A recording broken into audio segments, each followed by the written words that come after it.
दोस्तों नमस्कार। भारत एक सोच देखना शुरू कर चुके हैं आप, और मेरा नाम प्रशांत है। मेरे साथ राहुल लाल जी जुड़े हुए हैं, वरिष्ठ राजनीतिक विश्लेषक हैं। सर बहुत बहुत स्वागत है आपका। एक बहुत इंपॉर्टेंट खबर आ गई है।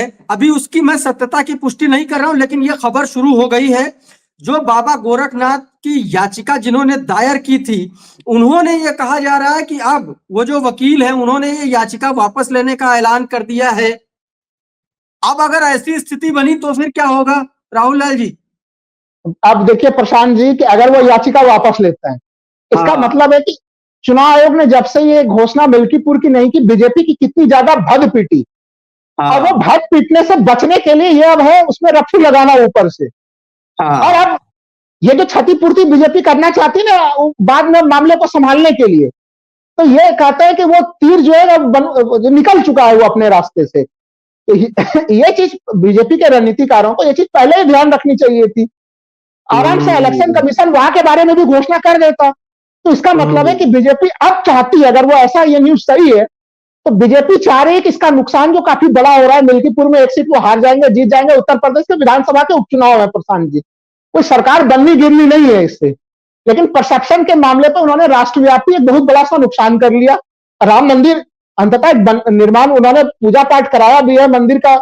अभी अभी भी वहां पे जोर शोर से निर्माण कार्य चल रहा है। ठीक है, भले मंदिर में थोड़े छत टपक जाते हैं उसमें, लेकिन एक जिसका उन्हें श्रेय लेने का प्रयास करना चाहिए था, आप उस मामले में उल्टे विपक्ष को थाली में चीजें परोस के आपने खुद ही दे दिया। इसमें इस पूरे प्रकरण में मैं कह रहा हूं कि ये अगर वो ये कदम उठाते भी हैं और इलेक्शन कमीशन मान के चलिए कि एक सप्ताह बाद 10 दिन बाद फिर से तिथियों की घोषणा करता है, और वो मैं ये भी मान लेता हूं कि 13 नवंबर को ही घोषणा करता है कि उसी दिन चुनाव होंगे, तो भी नुकसान तो भारतीय जनता पार्टी कितनी ज्यादा हो गई कि उसकी भरपाई संभव नहीं है कहीं से भी। मतलब पूरी तरीके से कंफ्यूजन से ग्रसित भारतीय जनता पार्टी है। और एक बार सही सही बात आपने कहा कि तीर कमान से निकल गया है। अब वो वापस कैसे आएगा? एक नैरेटिव जब पता चला कि ये तो गलत दांव पड़ गया, उल्टा दांव पड़ गया, तो फिर अब वकील साहब के जरिए ये कहा जा रहा है कि भाई हम याचिका वापस ले रहे हैं। पहला मैं रिएक्शन जानना चाह रहा हूं मिल्कीपुर के बारे में। प्रशांत जी, मैं 2002 से राष्ट्रीय पत्रकारिता में हूं और प्रथम लोकसभा चुनाव मैंने 2004 कवर किया, 2009, 2014, 2019, 2024। हमें तो लग रहा है कि लोग पिंजड़े का तोता जो है वो सीबीआई को कहते हैं, बदल लेना चाहिए उस चीज को। अब तो पिंजड़े का तोता जो है वो सीबीआई नजर नहीं आ रही है, उससे बड़ा तोता के रूप में बहुत दुख के साथ कहना पड़ रहा है कि जो इलेक्शन कमीशन ऑफ इंडिया है, चुनाव आयोग है, वो है। जबकि भारतीय संविधान के अनुच्छेद 324 के तहत अगर वो अपने उन शक्तियों का प्रयोग करता तो सबसे शक्तिशाली संस्थाओं में खड़ा होता है। जो तर्क दिए जा रहे हैं कि हर जगह उपचुनाव हो रहे हैं, मिल्कीपुर सीट के लिए उपचुनाव की घोषणा नहीं हुई है, 10 सीटों पे हो गया। और जो कारण बताए जा रहे हैं प्रशांत जी, हम लोग जानते हैं कि इस प्रकार के तमाम मामले कोर्ट में जाते हैं। अभी गुजरात के इस बार के विधानसभा चुनाव की बात नहीं कर रहा, उसके पहले गुजरात के विधानसभा चुनाव में चले जाइए, वो तमाम जो याचिकाएं हैं मामले कोर्ट में अभी भी हैं। लेकिन क्या उसके बाद गुजरात का अगला विधानसभा का चुनाव नहीं हुआ? और अगर अगर उनका इस मामले पे चुनाव आयोग ये मान के चलती है कि अवधेश प्रसाद वहां पे एक अयोग्य जो है कि वो विधायक थे, जो आपने बड़ा अच्छा मजबूत पक्ष रखा वहां पे, तो फिर क्या तो फिर वो सीट को खाली क्यों माना गया? तो ये या सीट तो फिर पहले ही खाली हो जानी चाहिए थी। तो ये जो तर्क दिए जा रहे हैं प्रशांत जी कि मिल्कीपुर में उपचुनाव ना कराने के लिए जो तर्क गढ़े जा रहे हैं, मैंने अपने जीवन में, पत्रकारिता के जीवन में इतने कमजोर तर्क कभी भी रखते हुए नहीं देखा है। और इस तर्क को मैं एकदम बिल्कुल इसको सिरे से खारिज करता हूं। मेरा सीधा मानना यह है, मिल्कीपुर सीट पे भारतीय जनता पार्टी को जीत की कोई संभावना नजर नहीं आ रही थी उनको। और फैजाबाद लोकसभा चुनाव में जो अयोध्या का जो उस समय हम लोगों ने देखा रूप, लोकसभा चुनाव में जिस प्रकार अवधेश प्रसाद जीते, और वो जीत पहले से ही हम लोगों को, जब जमीन पे मैं जा रहा था पहले से ही नजर आ रही थी। तो अकस्मात आया हुआ रिजल्ट नहीं था वो। यानी अगर 22 जनवरी का प्राण प्रतिष्ठा भी इन्हें लोकसभा चुनाव में वहां पे अगर जीत नहीं दिला पाया, तो भारतीय जनता पार्टी अपने आंतरिक मूल्यांकन में ये मान के चलती है कि मिल्कीपुर अभी भी उनके दाव से, उनके घेरे से बाहर है वो। तो इसलिए उन्होंने उसको बाहर कर दिया। क्योंकि अगर फिर से मिल्कीपुर सीट मैंने आपके साथ पहले भी कहा था प्रशांत जी कि उत्तर प्रदेश के 10 विधानसभा उपचुनाव पे जिसके ऊपर हम लोगों की सबसे तेज नजर थी, उसमें सबसे ज्यादा हॉट सीट कौन था? मिल्कीपुर सबसे ज्यादा हॉट सीट बना हुआ था उसमें। और मिल्कीपुर में चुनाव ना कराना और उसके लिए इस प्रकार के कमजोर तर्क देना। अभी मैं एक दूसरे राष्ट्रीय चैनल पे था प्रशांत जी, वहां पे बीजेपी के प्रतिनिधि तर्क दे रहे थे कि बीएमसी के चुनाव भी इसी कारण से नहीं हो रहे क्योंकि वो मामला भी कोर्ट में लंबित है। मैंने और इसीलिए चुनाव आयोग बीएमसी का चुनाव नहीं करा रहा। मैंने उनको पहले ही खुल के कहा कि भाई बीएमसी का चुनाव कराना इलेक्शन कमीशन ऑफ इंडिया की जिम्मेदारी भी नहीं है। इलेक्शन कमीशन ऑफ इंडिया जो है वो लोकसभा विधानसभा यही चुनाव कराती है। अब कौन कौन सा नया संविधान की नई नई व्याख्याएं इस दौर में हम लोगों को सुनने के लिए मिलेगी, ये भारतीय जनता पार्टी के सीधे सीधे खुलेआम उनके हताशा को प्रतिबिंबित करता है ये चीज। नहीं तो इसके अलावा और कोई कारण है ही नहीं कि मिल्कीपुर के उपचुनाव ना होते, उनको बिल्कुल होना चाहिए था। मैं कह रहा हूं कि चलिए बहराइच के आसपास का कोई क्षेत्र होता प्रशांत जी, मैं मान लेता कि चुनाव आयोग कहता कि अभी वहां पे तनाव की स्थिति है, लॉ एंड ऑर्डर की स्थिति सही नहीं है, वहां पे चुनाव नहीं होंगे। और दूसरा एक संवैधानिक संकट भी की स्थिति भी पैदा हो रही है प्रशांत जी, उसके ऊपर भी हम लोगों को ध्यान देना पड़ेगा। संवैधानिक संकट क्या है? आप किसी जगह को 6 महीने से ज्यादा खाली नहीं रख सकते, तो 6 महीने से ज्यादा वो स्थान रिक्त नहीं होना चाहिए। अगर वो कोर्ट के दायरे में चला गया है तो 2 जगहों पे जब 2 मामलों में इस प्रकार की टकराहट की स्थिति हो, जो संवैधानिक बाध्यता होती है उसको पहले पूरा किया जाता है। वर्तमान में तो वहां पे कोई विधायक नहीं है, वो सीट खाली पड़ी हुई है।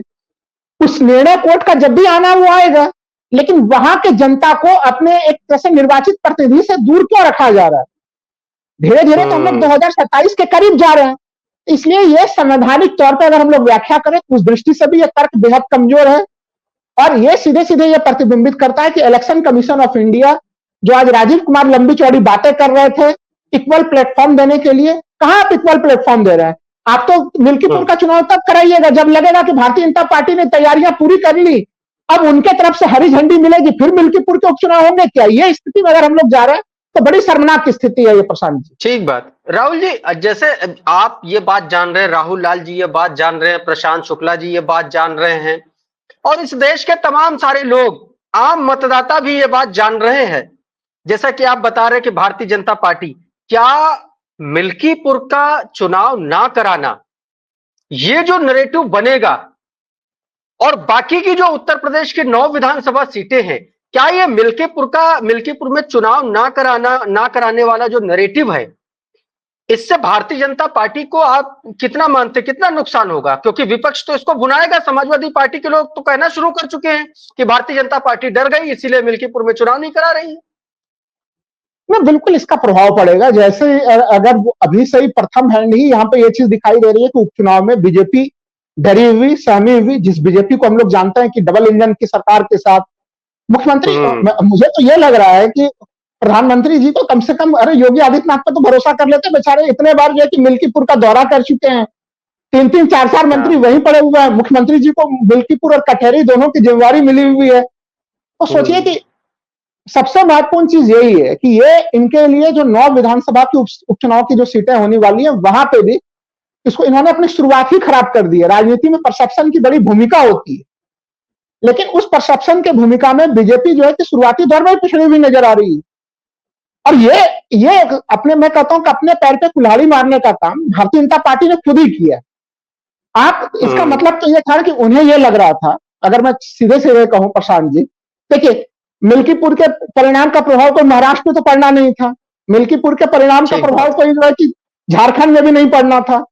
कहां से डरे हुए थे? अगर इसके बाद क्या, अगर मिल्कीपुर के चुनाव कब तक टाल के बैठेंगे? कभी ना कभी तो कराना पड़ेगा वो चुनाव जो है। अभी टाल दिया गया तो कोई बाद में भी आप कराएंगे उन चुनाव को। उसके बाद भी तो कई सारे विधानसभा चुनाव होंगे, लाइन में दिल्ली के विधानसभा चुनाव है, बिहार के विधानसभा चुनाव है, एक पाइपलाइन में कई सारे चुनाव अभी भी लगे हुए हैं प्रशांत जी। भारतीय जनता पार्टी का यह चीज तो स्पष्ट हो गया कि पहले तो भगवान राम पे उनका भरोसा है या नहीं है। अब तो पॉलिटिकली ये सवाल हम लोग पूछेंगे उनसे, भाई भगवान राम पे भरोसा होता कम से कम मिल्कीपुर में चुनाव कराते।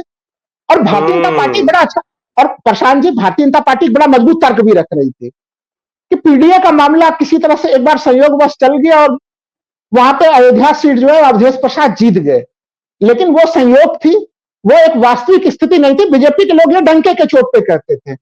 और इस बार मिल्कीपुर में जिस तरह से मुख्यमंत्री मेहनत कर रहे थे, उस सीट को जीत जाते। तो वहां से अगर इस तरह से मेहनत करके अगर एक मैसेज देते वो, तो क्या मैसेज जाता? लेकिन आज मैसेज ये जा रहा है, अयोध्या राम मंदिर का मामला जिसने भारतीय जनता पार्टी को 2 सीटों से इस प्रचंड बहुमत वाले बड़े पार्टी दुनिया की, जो अब बीजेपी के लोग कहते हैं कि हम दुनिया के सबसे बड़ी पार्टी हैं, उनको अब अयोध्या और अयोध्या वासियों पर ही भरोसा बिल्कुल नहीं है उन्हें, और उन्हें पूरी डर था कि वो, उनको पूरा डर लग रहा था कि मिल्कीपुर अगर हम लड़ेंगे तो वो हम हार जाएंगे। ये प्रथम क्या दृष्टया ऐसा भी माना ही हो जाएगा। सकता है राहुल जी, क्या ऐसा भी हो सकता है कि अगर मिल्कीपुर में ये लोग चुनाव करा लेते, जो मैं समझ पा रहा हूं, तो शायद इन लोगों का ये रहता कि हाँ एक नैरेटिव यूपी तक सीमित रहता।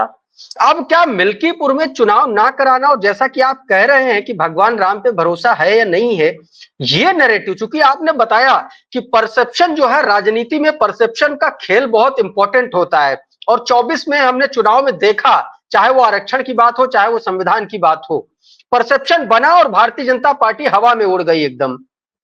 अब ये जो परसेप्शन है कि भगवान राम पर भरोसा नहीं है भारतीय जनता पार्टी को, मिल्कीपुर में इसलिए चुनाव नहीं करा रही, क्या यह परसेप्शन उत्तर प्रदेश से उठ करके महाराष्ट्र और झारखंड तक भी जाएगा क्या? इसका जाने की बिल्कुल संभावना है। देखिए, ये परसेप्शन तो लोकसभा चुनाव के बाद जब प्रधानमंत्री मोदी उस दिन देर रात जब बीजेपी हेड ऑफिस में गए थे, तो तब वो जय जगन्नाथ का नारा लगाते हुए प्रधानमंत्री जी दिखे थे, जय श्री राम का नारा लगाते हुए उस दिन ही नहीं दिखे थे। 4 जून के रात की बात कर रहा हूं प्रशांत जी, आपको भी याद होगा वो। तो बीजेपी तो तभी से आलोचनाओं के दायरे में आने लगी कि भगवान राम काम नहीं आ रहे, तो उन्होंने नारा लगाना भी बंद कर दिया।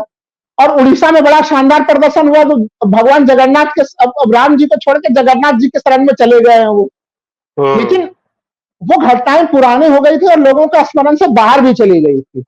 लेकिन आज 4 जून, आज फिर से 4 जून के बाद मिल्कीपुर के चुनाव को टाल के उन घटनाओं को फिर से भारतीय जनता पार्टी ने हरा भरा कर दिया है अभी से फिर से। तो ये हमें लगता है कि बहुत अच्छी रणनीति नहीं है, ये बीजेपी की बेहद ही कमजोर किस्म की रणनीति मैं मानूंगा कि उन्होंने मिल्कीपुर में चुनाव ना कराने का निर्णय लिया। सोचिए, चुनाव आयोग पहले से ही कितने ज्यादा हमले हो रहे हैं चुनाव आयोग के ऊपर, चुनाव आचार संहिता और तमाम तरह के मामलों के ऊपर। तो सोचिए, चुनाव आचार संहिता है या नहीं है, ये भी देश में लोगों को पता नहीं चलता। जब वो कहते हैं कि इक्वल प्लेटफॉर्म मिलना चाहिए, तो इक्वल प्लेटफॉर्म की दृष्टि से राजनीतिक दलों के सलाह के आधार पर अगर इलेक्शन कमीशन ये निर्णय ले रहा है, तो ये इसको कैसे क्या कहा जाए? फिर तो ये राहुल गांधी को उस बात पे मोहर लगाते हुए दिख रहे हैं कि चुनाव आयोग जैसी जो संवैधानिक बड़ी बड़ी संस्थाएं हैं, वो संस्थाएं दबाव में काम कर रही हैं, वो स्वतंत्र और निष्पक्ष होकर काम नहीं कर रही हैं। तो ये चुनाव आयोग के लिए ये मामले खड़े हो रहे हैं, राजीव कुमार जी के लिए मामले खड़े हो रहे हैं। अब तो बहुत सारे लोग ये भी कह रहे हैं प्रशांत जी की ये भी देखना पड़ेगा कि राजीव जी जब चुनाव आयोग से सेवानिवृत्त होंगे तो उनको कौन सा और बड़ा पद, क्या इससे बड़ा कोई पद मिलने वाला है उन्हें। ये सारे चीज खड़े हैं, लेकिन इसका प्रभाव महाराष्ट्र के लिए भी संकेत अच्छे नहीं है, झारखंड के लिए भी अच्छे संकेत नहीं है, और उत्तर प्रदेश के 9 विधानसभा उपचुनाव के लिए तो संकेत कहीं से भी अच्छे नहीं है।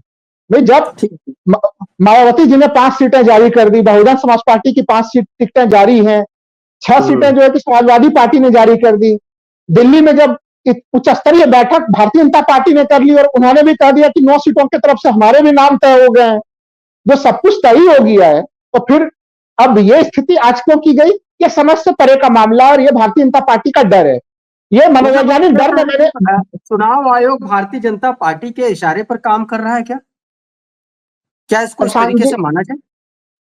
बिल्कुल, देखिए, ये तो इससे बड़ा ज्वलंत उदाहरण मैं नहीं कह सकता कि मिल्कीपुर के चुनाव को कैंसिल कराना। देखिए, राजस्थान के 7 विधानसभा सीटों पर उपचुनाव हो रहे हैं, उत्तर प्रदेश में बाकी 9 पे हो रहे हैं, उत्तराखंड में केदारनाथ का विधानसभा उपचुनाव होगा, सब जगह होंगे, यानी कि केदारनाथ के उपचुनाव भी होंगे, लेकिन भगवान राम वाले जगह पर कहीं पर भी हम चुनाव के लिए नहीं जाएंगे। तो आप बद्रीनाथ पहुंच जाइए, वहां होंगे चुनाव, जगन्नाथ जी के यहाँ पहुंच जाइए, वहां सब कुछ सही चल रहा है, लेकिन राम मंदिर वाले मामले से बीजेपी एक दूरी बना के चल रही है, और ये दूरी दिखा रहा है। क्योंकि जो आपका सवाल है कि चुनाव आयोग बीजेपी के इशारे पर चल रही है, देखिए, ये आरोप तो बहुत पहले से लग रहे थे। आपको याद होगा 2021 में पश्चिम बंगाल के विधानसभा चुनाव हो रहे थे, और उस समय देश में जो है कि कोरोना का सेकेंड वेव चल रहा था प्रशांत जी, और पश्चिम बंगाल के चुनाव भी 7 चरण में चल रहे थे। आज तो हालांकि महाराष्ट्र का चुनाव इन्होंने 1 चरण में कर दिया, उसके ऊपर भी, और झारखंड के भी इन्होंने 2 चरण में किए, उसको लेके भी अलग अलग सवाल हो रहे हैं कि 1 नेशन 1 इलेक्शन की तरफ इलेक्शन कमीशन बढ़ गया, तो उसके ऊपर तो बाद में आएंगे। और जम्मू कश्मीर के चुनाव 3 चरणों में, जम्मू कश्मीर के चुनाव 3 चरणों में, बिल्कुल सही आपने याद दिलाया। उस समय आपको याद होगा प्रशांत जी कि जब प्रधानमंत्री, तमाम विपक्षी पार्टियों ने, टीएमसी ने भी निर्णय लिया था कि चुनाव प्रचार के कारण जो है कि सेकेंड वेव कोरोना का जो है कि मामला काफी बढ़ रहा है, तमाम विपक्षी पार्टियों ने स्वघोषित तौर पर चुनाव प्रचार बंद कर दिया। माननीय प्रधानमंत्री माननीय प्रधानमंत्री जी नहीं रुके थे।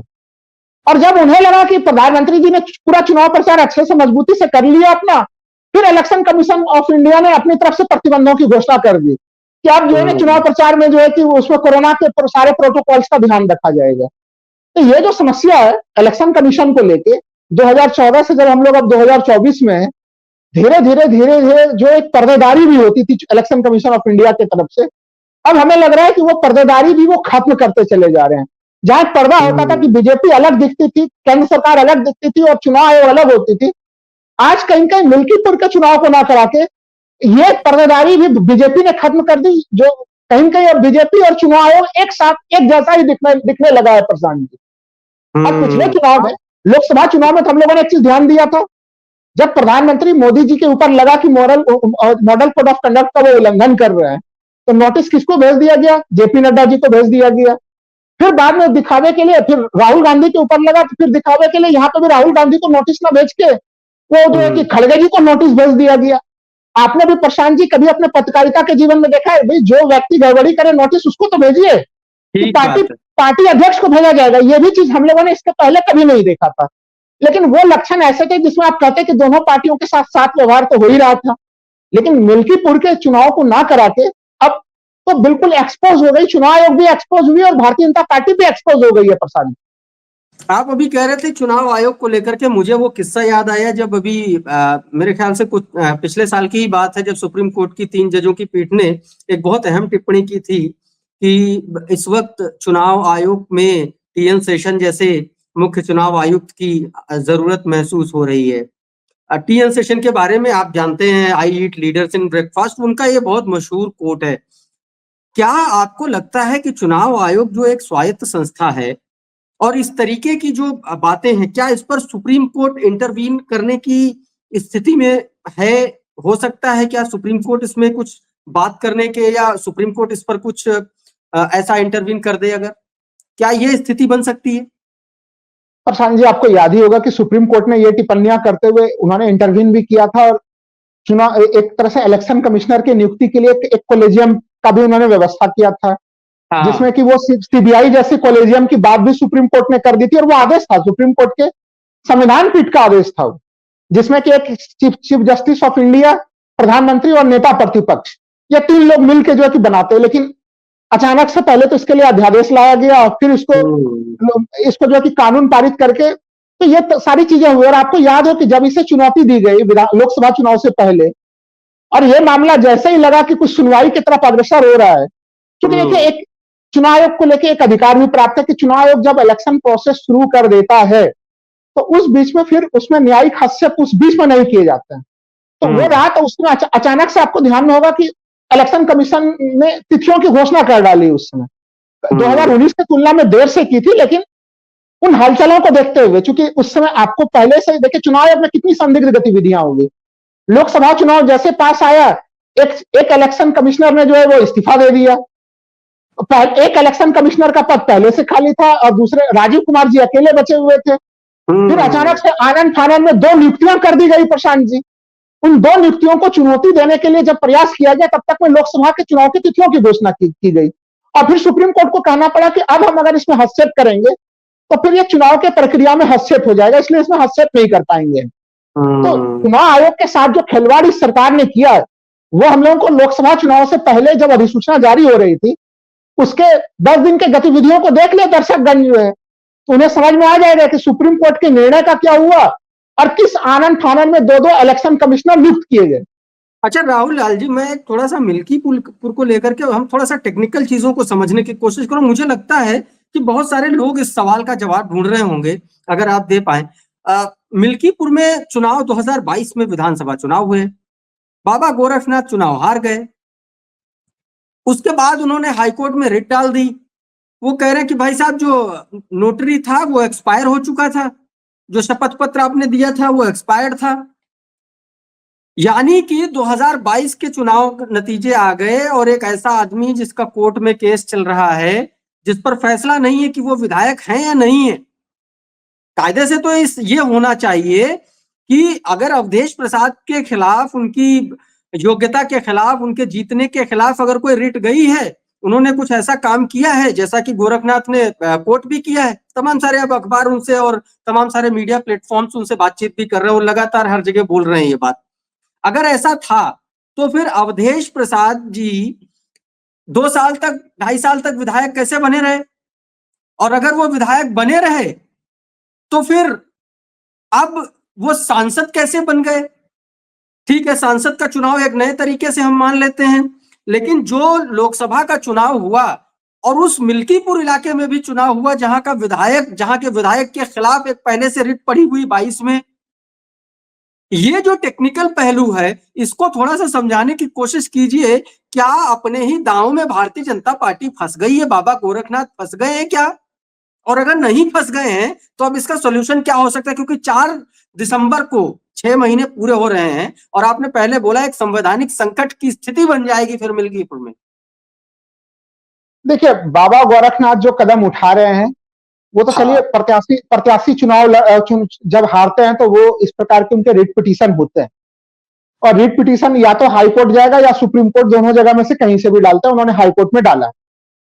लेकिन अब महत्वपूर्ण चीज ये है कि उनके रिट पिटीशन को लेके ये तर्क देना कि वहां पे चुनाव नहीं हो सकते, ऐसे एक मामले नहीं देखेंगे प्रशांत जी, ऐसे सैकड़ों मामले नजर आएंगे। रिट पिटीशन होते हैं और रिट पिटीशन के बावजूद भी चुनाव संपन्न होते हैं। रिट पिटीशन में देखिए, कई बार हम लोगों ने देखा है कि 5 साल का पीरियड खत्म हो गया और किसी को अयोग्य घोषित किया गया, तो वो एक अयोग्यता का मामला होता है, लेकिन उसका कोई जमीन पे कोई प्रभाव नहीं पड़ता है, क्योंकि तब तक में तो उसका टेन्योर पूरा हो चुका होता है। उन्होंने जो निर्णय लेना होता है सांसद के रूप में, विधायक के रूप में, राज्यसभा सदस्य के रूप में, विधान परिषद सदस्य के रूप में, वो अपना निर्णय ले चुके होते हैं और वो जमीन पर लागू भी हो चुका होता है। तो सबसे टेक्निकल सवाल है आपका कि गोरखनाथ जो मामला उठा रहे हैं कि वो एक इसको फर्जी दस्तावेज का मामला कर सकते हैं कि भाई नोटरी जो है कि वो एक्सपायरी डेट का था, यानी कि दस्तावेज वो योग्य दस्तावेज के साथ चुनाव नहीं लड़ा गया। देखिए, दस्तावेज योग्य है या अयोग्य है, अगर मामला इतना सरलीकृत होता है तो फिर हाईकोर्ट को इतना समय ही नहीं लगता इसके निष्पादन में। ये तो हम लोग जानते हैं कि दो तीन हियरिंग बहुत है इसके लिए प्रशांत जी। तो वो 2-3 हियरिंग में इस पूरे मामले का निष्पादन हो जाता, निष्पादन नहीं हुआ इसका, और इस पूरे प्रकरण को लेकर चुनाव क्यों रुकेगा? मतलब वहां के विधायक अयोग्य घोषित हुए नहीं, विधायक के पद पे रह गए आराम से, वो अब लोकसभा के सदस्य भी हैं। तो जो सबसे बड़ा सवाल है कि 6 महीने का समय का आप उस वैधानिक बाध्यता का खंडन कैसे करेंगे? तो ये जो तकनीकी मामला जिसको लेके गोरखनाथ आना चाहते हैं सामने में, ये बेहद ही कमजोर तकनीकी मामला है और उस कारण से चुनाव रोकने की कोई भी मामला, कोई भी संभावना नहीं बनता है। वो इसके बाद बहुत शॉर्ट में, क्या ये जो रिट है, ये जो मामला है, ये भारतीय जनता पार्टी की भद्द पिटवाएगा उपचुनाव में? देखिए, मैं तो बिल्कुल उपचुनाव में भद्द पिटवाने का ही काम करेगा। अभी भी मैं मानता हूं कि बीजेपी के लिए अगर 10 सीटों को मान भी ले, गाजियाबाद को छोड़ के बीजेपी कहीं पर भी डंके के चोट पे नहीं कह सकती कि हम मजबूती के साथ हम मजबूत हैं और मजबूती से चुनाव जीतने जा रहे हैं। और बीजेपी को लोग हमें जरूर कहते थे कि मिल्कीपुर में स्थिति सही है और कटहरे में स्थिति सही है, क्योंकि मुख्यमंत्री योगी आदित्यनाथ कमान संभाले हुए। लेकिन अब आज के डेट में यह प्रमाणित हो गया, आज इलेक्शन कमीशन ऑफ इंडिया के महाराष्ट्र और झारखंड के साथ जो उपचुनावों की घोषणा हुई, उसके साथ मिल्कीपुर उपचुनाव को चुनाव ना कराना, यह सीधे साबित करता है कि बीजेपी वहां पे कमजोर है। गोरखनाथ जो दाव चल रहा है, ये दाव भारतीय जनता पार्टी के ऊपर ही उल्टा पड़ेगा। ये और किसी को उनको यह नुकसान केवल उत्तर प्रदेश तक ही सीमित नहीं होगा, इसके प्रभाव आपको महाराष्ट्र, झारखंड और बाकी जो उपचुनाव हो रहे हैं उन सारे जगह पर भी इसके प्रभाव पड़ेंगे। आप सोचिए कि केरल में जो सांसद के लिए जो उपचुनाव होना है, जहां प्रियंका गांधी भाग लेंगी, वो भी हो रहा है, सब कुछ होगा, लेकिन मिल्कीपुर के चुनाव नहीं होने। ये देखिए, बीजेपी के लिए सबसे संकट का चीज क्या है कि देखिए, चुनाव जीतने का काम कार्यकर्ता करता है प्रशांत जी, और कार्यकर्ता का मनोबल और उत्साह बढ़ा हुआ होना चाहिए। उत्तर प्रदेश में जिस प्रकार से ये स्थितियां बनी कि मिल्कीपुर में बीजेपी डरी हुई लग रही है, आप बताइए उनके कार्यकर्ताओं का क्या उत्साह बचेगा महाराष्ट्र और झारखंड में, और यहाँ के बाकी 9 सीटों के उपचुनाव में भी क्या उत्साह बचेगा? उन्होंने अपने कार्यकर्ताओं के उत्साह पर भी ब्रेक लगाया है। एक आखिरी सवाल और राहुल जी आपसे करूंगा, क्या समाजवादी पार्टी अब इस मसले को लेकर के वो कौन कौन से संभावित नैरेटिव्स हो सकते हैं जो विधानसभा के उपचुनाव में बनाएगी? क्योंकि आप देखिए, कुंदरकी में जो संभावित उम्मीदवार हैं समाजवादी पार्टी के हाजी रिजवान, उनके खिलाफ वहां पर केस दर्ज हुआ है लोकल थाने में। अभी आपने अयोध्या में देखा समाजवादी पार्टी के ही एक नेता के खिलाफ किस तरीके से मामला तूल पकड़ाया गया या पकड़ा और फिर उसके बाद वो निर्दोष साबित हुए। अजीत प्रसाद के खिलाफ मिल्कीपुर में मामला दर्ज हुआ है और अब जो है चुनाव ही नहीं हो रहे हैं। तो ये जो 4-5 ये जो डॉट्स हैं भारतीय जनता पार्टी के खिलाफ जो जा रहे हैं, उनको समाजवादी पार्टी किस तरीके से सम अप करती हुई नजर आएगी? आखिरी सवाल। देखिए, समाजवादी पार्टी इसे पुरजोर ढंग से उठाएगी कि बीजेपी उनके नेताओं के ऊपर जो हमला कर रही है, बीजेपी क्या साबित करना चाह रही है कि समाजवादी पार्टी गुंडा मवाली की पार्टी है। बीजेपी ये साबित करना चाहती है। तभी उन्होंने जो है अजीत प्रसाद, जिससे वो इतने डरे हुए हैं कि उन्होंने आज मिल्कीपुर में चुनाव भी नहीं कराया, उनके ऊपर सोचे गुंडा डकैती इन सबों के मामले पे एफआईआर दर्ज कराया गया उनके ऊपर। तो ये परसेप्शन की जो लड़ाई वो लड़ना चाहते हैं। बाकी अन्य जगह पर भी उम्मीदवारों के ऊपर इसी प्रकार के आरोप लगाए जा रहे हैं। तो ये इस पूरे मामले में तो एक तरह से मैं देख पा रहा हूं सहानुभूति का फैक्टर जो है वो समाजवादी पार्टी के साथ जाता हुआ दिख रहा है। और बीजेपी जो एक लगाना चाह रही है कि लॉ एंड ऑर्डर तोड़ने वाली पार्टी है वो, तो वो तो देखिए अयोध्या वाले प्रकरण में ही हम लोगों को दिख गया। वो तमाम डीएनए को लेकर जो तमाम तरह की चीजें चल रही थी, वो मामला का पटाक्षेप किस रूप में हुआ। दूसरी चीज मैं कहूंगा कि देखिए एक सिमिलरिटी खाली संक्षेप में मैं रखूंगा कि ये जो अभी आप देखिए बहराइच का मामला हो या फिर जो बाबा सिद्दीकी का मामला महाराष्ट्र में हो, मैं इन दोनों को एक ही रूप में देखता हूं। बहुत बहुत शुक्रिया राहुल जी हमसे जुड़ने के लिए, बातचीत करने के लिए। आप सभी दर्शकों का भी बहुत बहुत शुक्रिया हमारे साथ जुड़ने के लिए। आप देखते रहिए भारत एक सोच। बहुत बहुत शुक्रिया, बहुत बहुत धन्यवाद, नमस्कार।